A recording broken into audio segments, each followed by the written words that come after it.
Yeah. Hello, everyone, and welcome to episode 4 of Courageous Conversations. For those of you joining, if this is your first episode, welcome. We're super glad to have you. For those of you who've joined before, welcome back. We're still super glad to have you. Um, Absolutely. this is part 2 of a conversation that I get to have with Nicole Kieley. If you don't know who Nicole is, you're in for a treat. Nicole is the deputy mayor of the city of Mount Pearl here in St. John's, Newfoundland, but she is so much more than that. She is an advocate, she is an ally, she is a powerhouse of a human being. She is fierce, she is Mm. bubbly, she is all the best things about humanity fit into one person.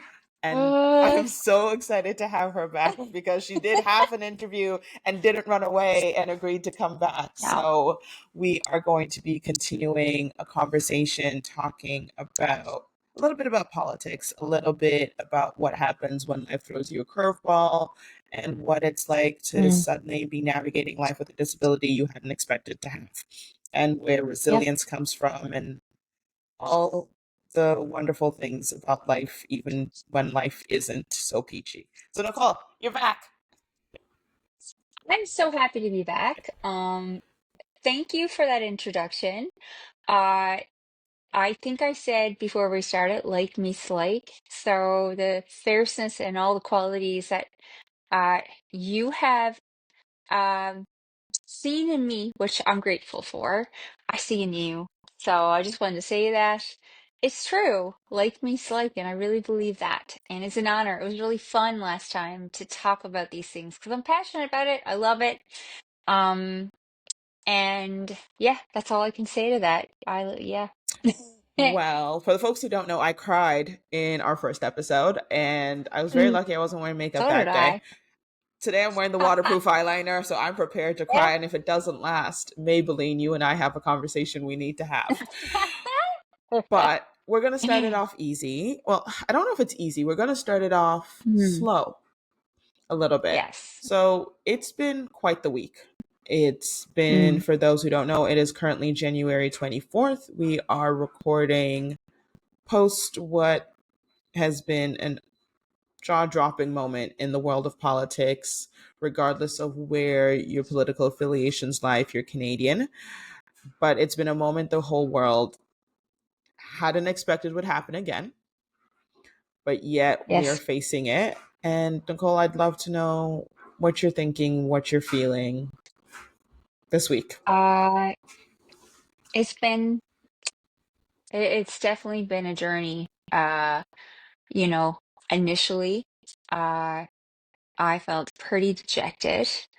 Um, as a a young woman living with a disability, with you know, many loved ones around me that um are identify as LGBTQ plus, um, and are diverse in social, cultural, racial, all the ways that makes life beautiful and strong, uh, are worried. Yeah. So it's a scare. Yeah, people are scared. I am scared. You feel that immediately because there's an unknown. Uh, the first steps and of um a a president and their administration um seem to be about uh promoting fair, uh whether that is um towards us as Canadians, and especially uh our what we're doing to promote and embrace diversity. um and I know that it it's hard because we've been here before, and it's hard because you you feel, as somebody who works in an equality seeking a community, uh, and you feel that you hope that people have learned.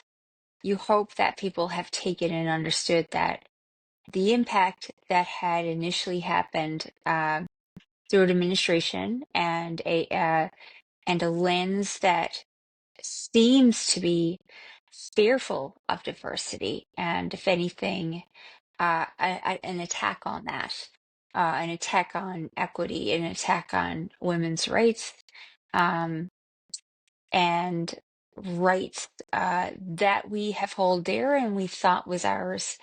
It seems to be rolling back. And our concern as Canadians is, you know, that social cultural lens and emboldening uh, members of a community that promote hate uh, is really difficult, because you wonder how that's going to impact us as Canadians, our political landscape, an upcoming federal election, an upcoming provincial election, of what that means. Um, so you're thinking about the larger pieces, but more importantly, it feels incredibly dejecting, incredibly heartbreaking uh, for somebody that has gone through their own kind of journey of their whole life, feeling as though them for being who they are um, is less than or been attacked on. And it took a lot of time for many people to find communities and find safety, and they themselves, you know, come to their own self-love. That this this feels again like those feelings. So that's how I felt in that moment, is like back in any one of those moments, whether it's like when I was a young girl, and being called out for who I was, and it just felt terrible that way. Um, and I think about people in my own circle. A very dear friend of mine, he is going across, uh, America right now. They are a trans man, and they have an X on their passport that they should be absolutely, proud of, because Gemma Hickey, who I'm talking about, really pushed for that in our province, and ensure that our government was listening and there and understanding that having an X on a passport means you are acknowledging me as an individual. And now they're going, through America, unsure if they're going to be stopped at a border. But think about that as an act of bravery and courage. So, just as much as, in those moments we feel like knocked down, or like even fight or flight, or you feel frozen in those moments because it's traumatic. It is an act of violence. I truly believe that when our rights and our is ourselves is potentially attacked. Um, and we are not Americans. I'm aware of that. And you know, I my politics is trying to find common ground with anyone, no let any, and no matter what side or party you're a part of. Um, However, it seems as though this particular administration is uh it's either come aboard, or that's it. There's no kind of gray to this. But there's acts of, again, courage that are happening. And I think about looking to the helpers. I believe that was a Mr. Rogers quote. Actually, it was his mom. It was his mom who said it. So, a very wise woman has said, look to the helpers. And that's happening everywhere. That the fact that we're talking about it here today, the importance of talking about it, because we need to call any potential threat to our own rights, our own identity, our diversity and inclusion, and the love for those things. We need to call that out in those moments, and then find a way to protect them, to embrace them, and celebrate them, even in a time where um, there's a fear of the unknown. Um, and there is an election coming up, multiple elections coming up. So here is where we can be courageous. And, uh, you know, I believe as much as we're like, well, are we going to see this as a trend? And no doubt there will be people within Canada that will be emboldened to take this as an opportunity uh, to validate their own thoughts and feelings around hate and homophobia and all of those things, racism, and again in all its forms. And I believe at the same time there will be people watching to take this as an opportunity uh, to counter that and find acts of courage and defiance to ensure that our rights that over the past, let's say, 100 years, and there we're continuing to fight for, you know, we're not there yet as Canadian citizens. We still have a long way to go. Our government acknowledges that. We look at the work that we're doing around truth and reconciliation in this province, and we've got a long way to go. So any any potential setback to that or threat to that needs to be countered.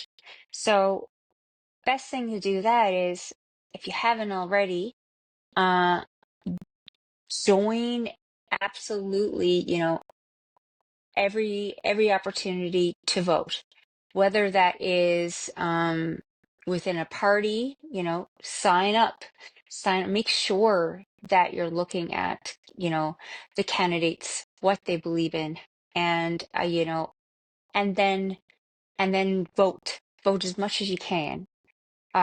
Make yourself known within communities, and whether that is through all sorts of spheres, whether that's through governance on boards and places where um, maybe there's an attack on our democracy, there's an attack on our rights and freedoms.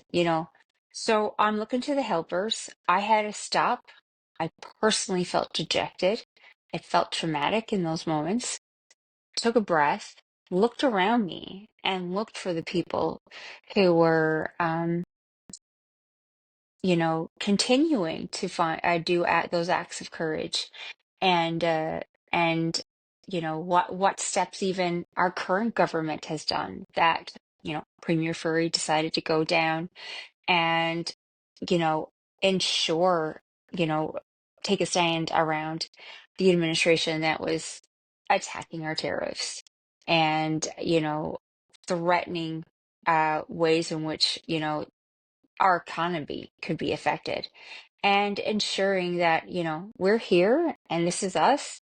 And I think any opportunity we have, we should take it and seize it. So that means also taking a break. um, that means ensuring that your self-care and your needs are met, because we got a long way to go.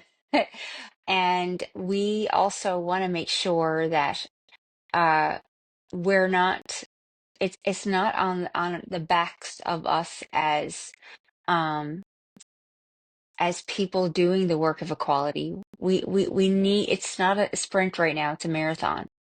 So taking care of ourselves, taking a moment, and then moving forward like we do, like we always have, as women, as uh as individuals that's had their rights impeded on, that we've been directly attacked as people. We fall, we feel it, we take a break to heal, and then we move forward.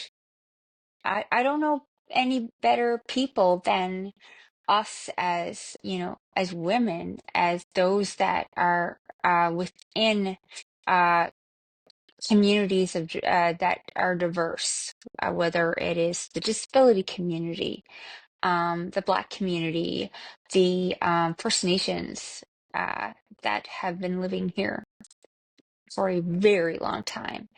And so this is not new, which means we know what we know what we need to do, right? As much as this feels like, oh, we're going back, um, just like recovery, yeah, it is part about going back and then taking a moment and then moving forward. Uh, but if anything, I just wanted people to know that they're not alone, that they are loved and that they are not less than. And in fact, we are resilient and strong, and we are many, and we have all sorts of ways that we can have our voice out there, whether it is through voting, joining a board, joining an organization right now, uh, joining a district association, like at the micro level of things and at the macro level of things. There's all sorts of ways in which uh, we can counter this, and I'm all for. I'm a politician that looks for common ground. I am never been a fan of divisive politics. So relationships first when it comes to that. So whether that is uh making connections with other parties, making connections with those that are within, a House of Assembly or within a council chamber, and we may have different ideas and understandings, but if we could find some common ground, uh, that's important. And that's where I've always come from. And I know that when we think of the current American administration, that it's divisive. It's not finding common ground. So it is so important as Canadians to continue our politics that I'm so proud of, which is um, embracing our rights and diversity.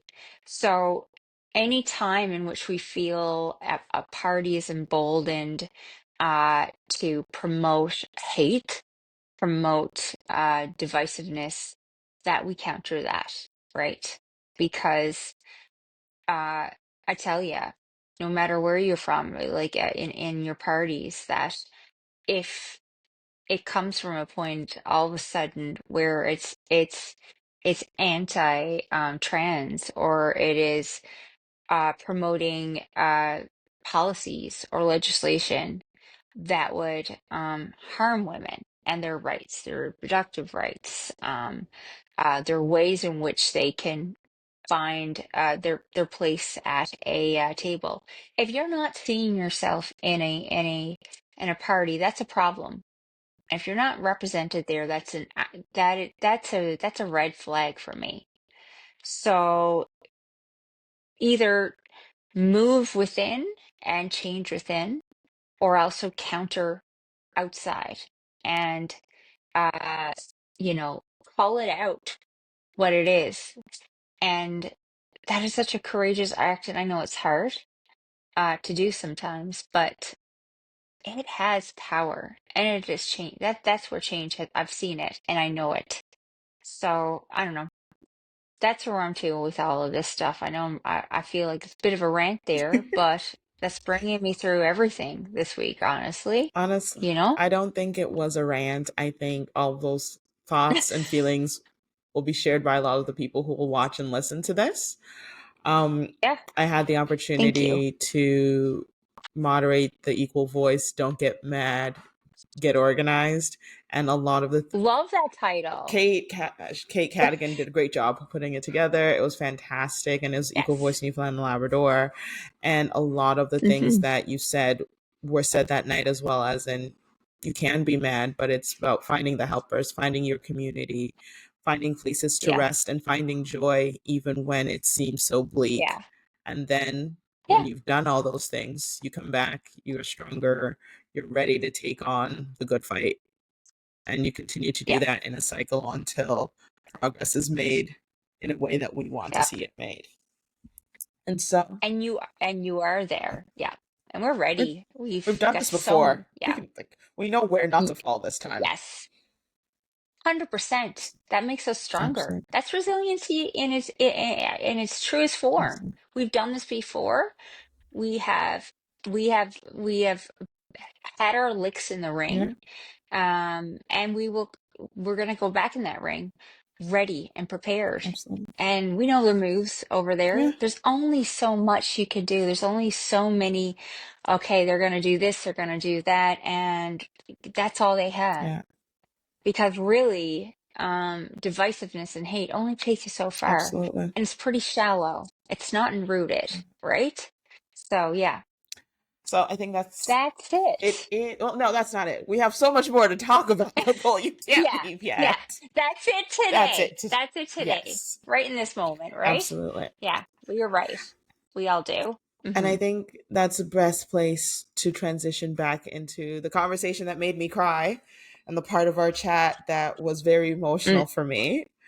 But so you've been, well, I guess do a little quick recap for individuals who are just maybe this is where they pick us up for the first time. They didn't get to yeah, hear the full conversation. If you haven't, go back, watch the full episode, then come back to this one. It's very much worth your time.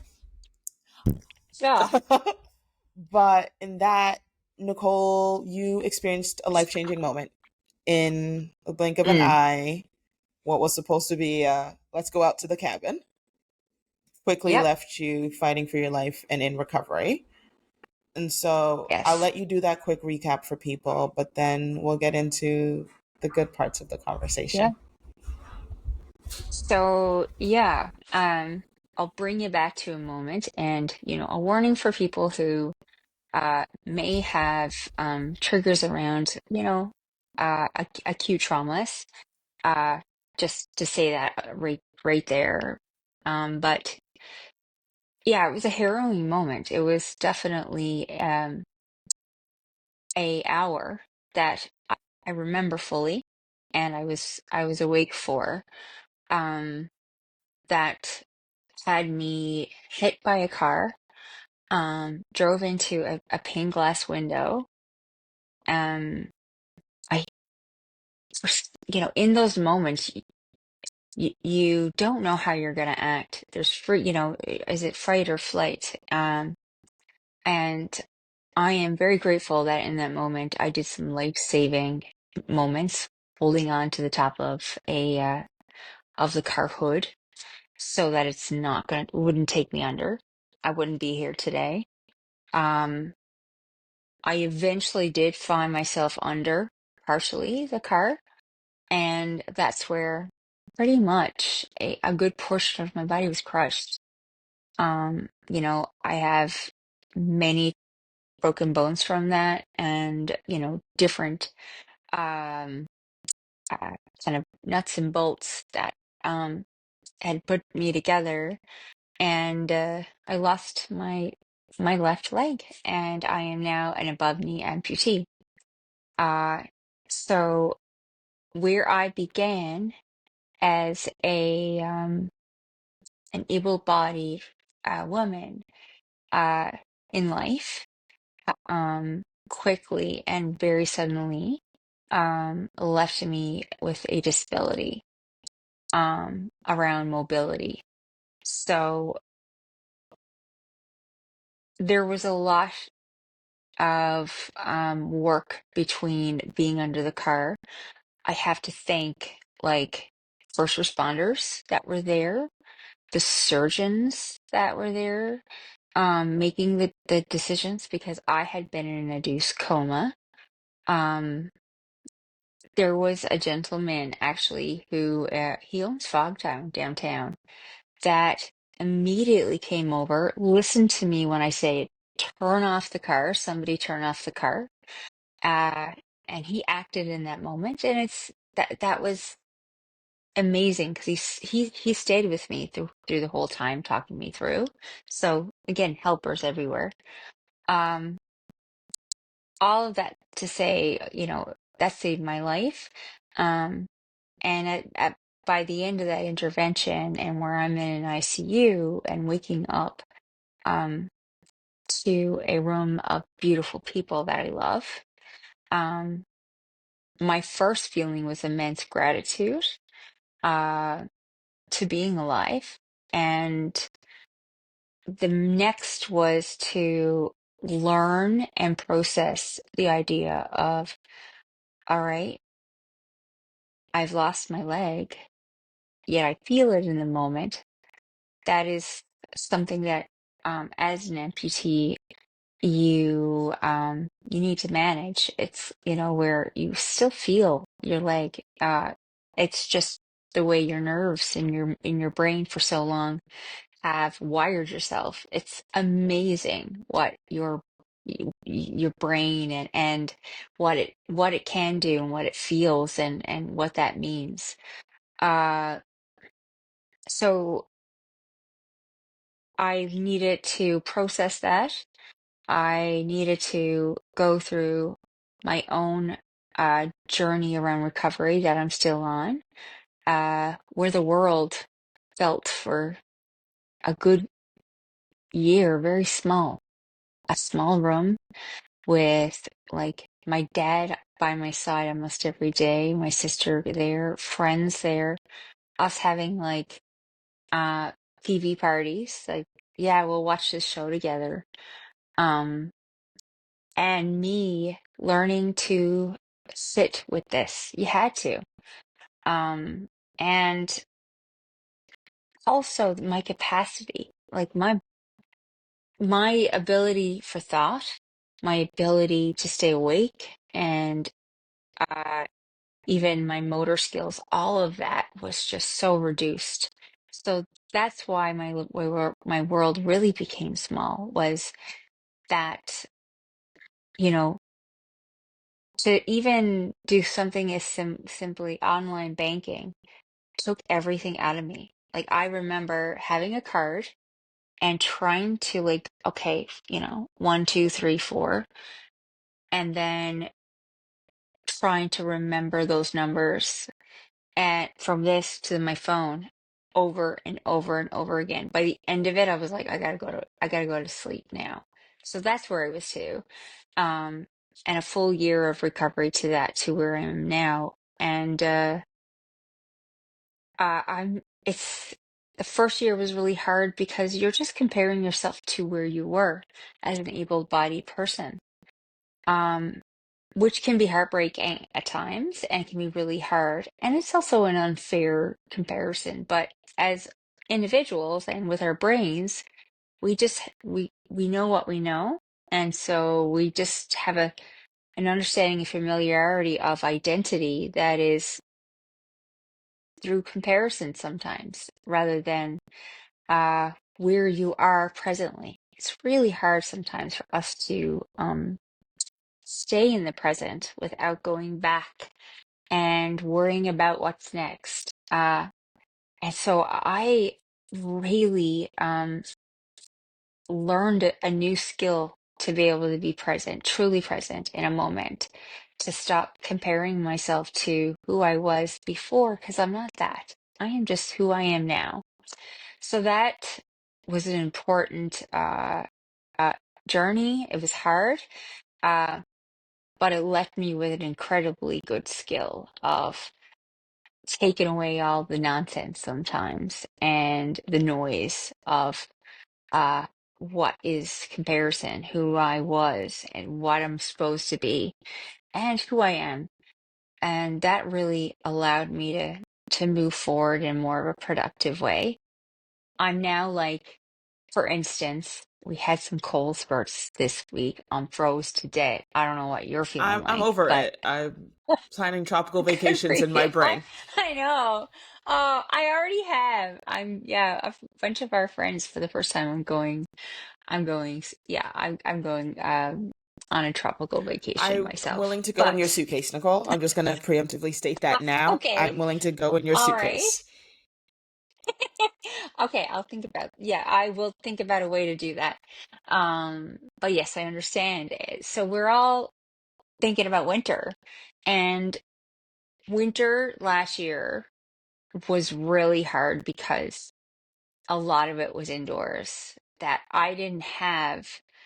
At that point, I was fitted for a prosthetic, and I was walking around with my leg, and it was incredibly, like, I was so proud of myself to be there.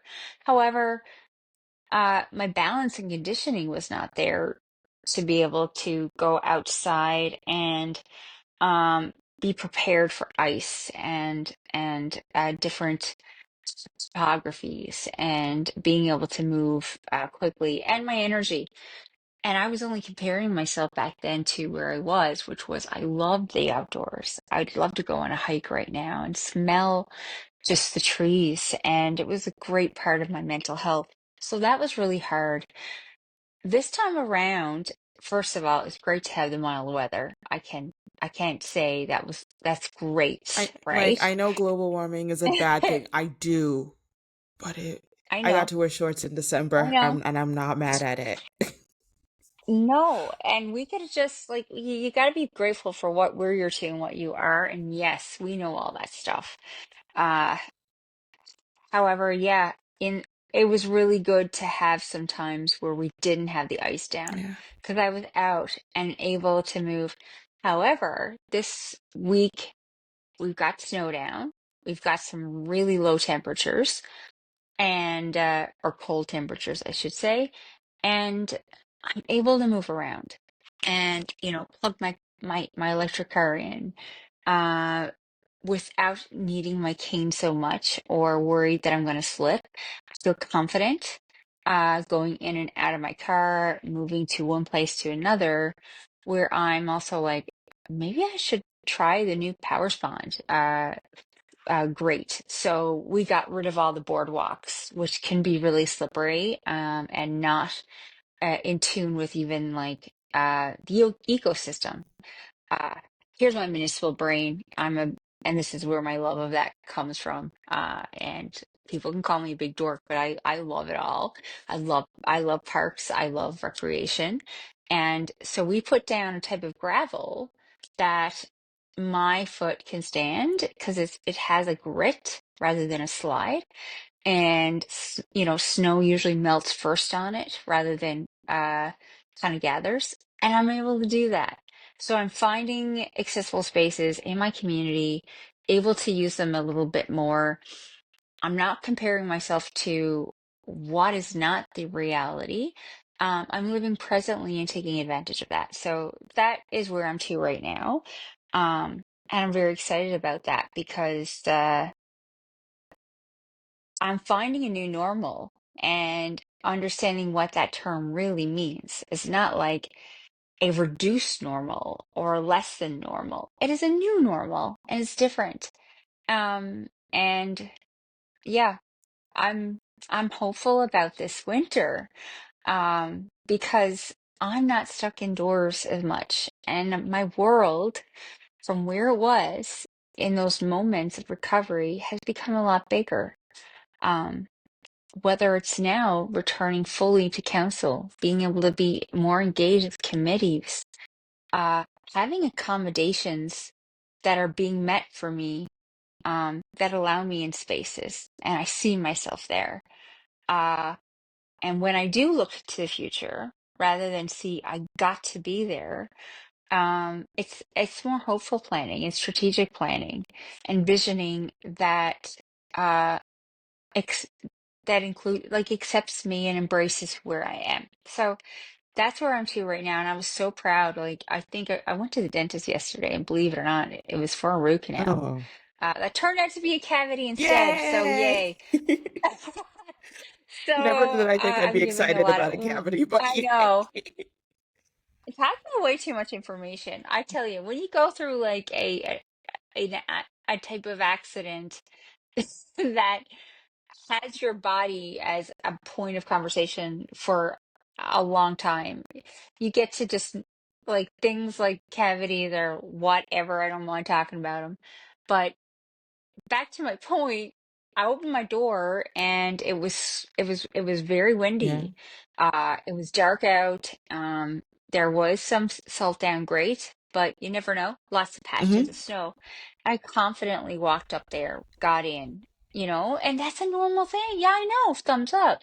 So that those things are so that you take that moment and you take your gold star, right? Absolutely. I think I talked about that last time, is to take those moments and know what your needs, you've come to know what your needs are Yeah. now and accept them and embrace them. And that is that is a cornerstone of, I think, of resiliency. Uh, and no matter where you're coming from, right? Uh, yeah. And Yeah. it's a cornerstone of self-love. And I think both those things are together. And I tell you, I am a better politician for it. I'm a better person for it. Like, the nonsense is not there. I literally don't have energy I don't to kind of be in a place where I'm not speaking honestly and openly and cutting to the meat of it all. I haven't been such a like my decision making has become a lot easier for me because I don't have energy around doubt and you know that worry of insecurities. I just don't have I don't have the energy for that. I have to prioritize, and how I prioritize what is important um uh yeah, has made me a better politician and a person around a table where it's like, yep, here it is. um and it's not disrespectful, it's just being truthful to what I know. And I think times, like parts of my life, and I think everyone can relate to this, where it was really hard to be able to speak out and speak up and not be in a moment where you feel like, okay, I'll have to compromise. And when you compromise, there's a lot more work you're putting at your feet, because whatever that compromise is means that you're compromising on an idea or an ideal or an ideology that is important to you. And so now you have to find the energy uh, to kind of uh, find a way to resolve that within you. And then also, whatever that choice or decision is, uh, you gotta find all of these things to kind of like hold it up in in more like less rickety way, and now with prioritizing that and having your voice out there, you realize it's a strong uh idea, even though it's kind of the hardest thing to do. um yeah, I just don't have I don't have the energy of self-doubt anymore. um and it's something to laugh about, but also it is a pretty powerful thing, and I'll take that lesson moving forward. And that doesn't mean not finding common ground and using compromise as a part of a type of negotiation. But again, it, it ideally, I don't have time for nonsense any longer in my decision making. And I don't think in this climate we can afford to compromise as easily, because the risk is and the stakes are higher. I truly believe that. And we've seen it. So, uh, yeah, when you know your needs and you find your priorities, uh, yeah, use your energy wisely. And it's important. I can imagine if I had a larger plate now, what I would do with that. I still wouldn't compromise, but I would find the time and energy to do things that are even just strengthening my decision making and what's going to help that move forward.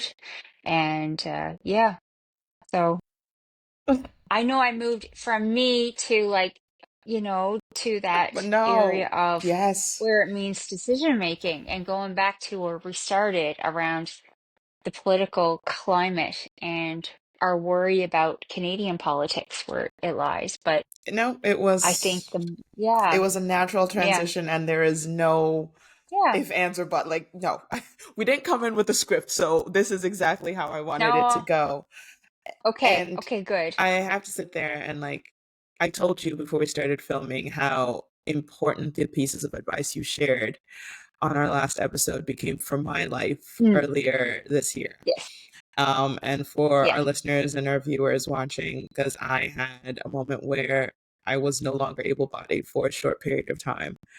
And Mhm. all I could think was, Nicole told me, you do what you need so you can do what you want.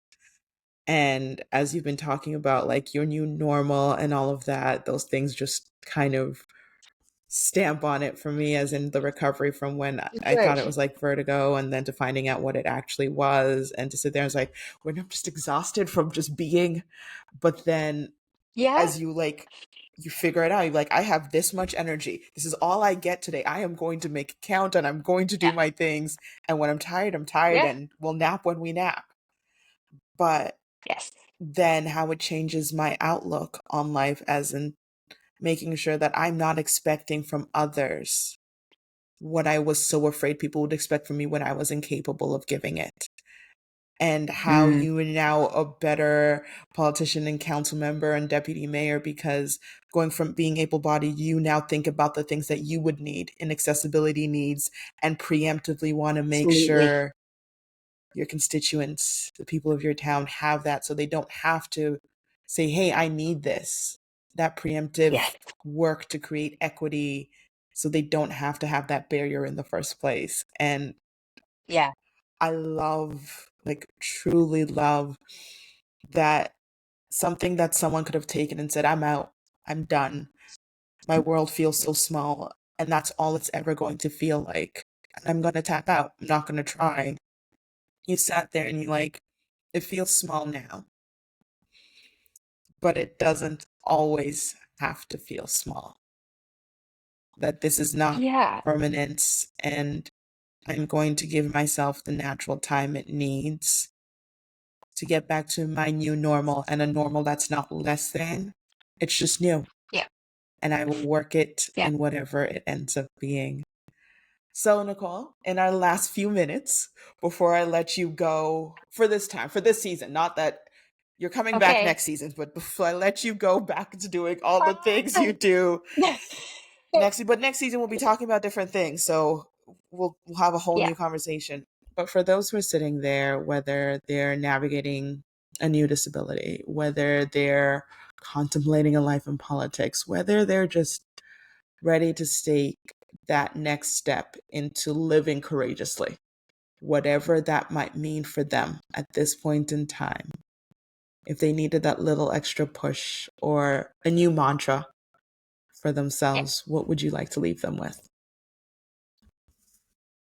Uh, mm, that's a, that's a big one. A mantra for me would be, you are more than enough for this world. Um, you are more than enough, and that's everything for me is to remember that in that moment. So you are more than enough, and take that moment to be present with that feeling. And it's a long time to, I know it's going to be a long time to really uh feel it, but I think a mantra, the important is to continue to use it. And as you move forward, you're going to find it so, like, exciting when you start to believe it. And it's okay not to believe it right away. A feeling of that.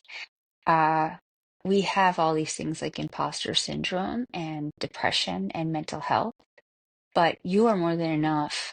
Um, yeah, I believe that is such an important uh, thought and feeling right now in our political climate, in our communities, and in our own recovery and acceptance, embracing our diversity. You are more than enough. Yeah. Yeah. And here I was thinking I was going to make it this episode without almost crying. Nicole, Uh, like, thank you. it, you're welcome. And I just want to say, like, what you went through, I have gone through. There's some dark I times that you move through with this. Um, so I'm focusing on where I am at the present, but it is okay. You are where you are, and it's okay to be there and find people who are willing to be there with you.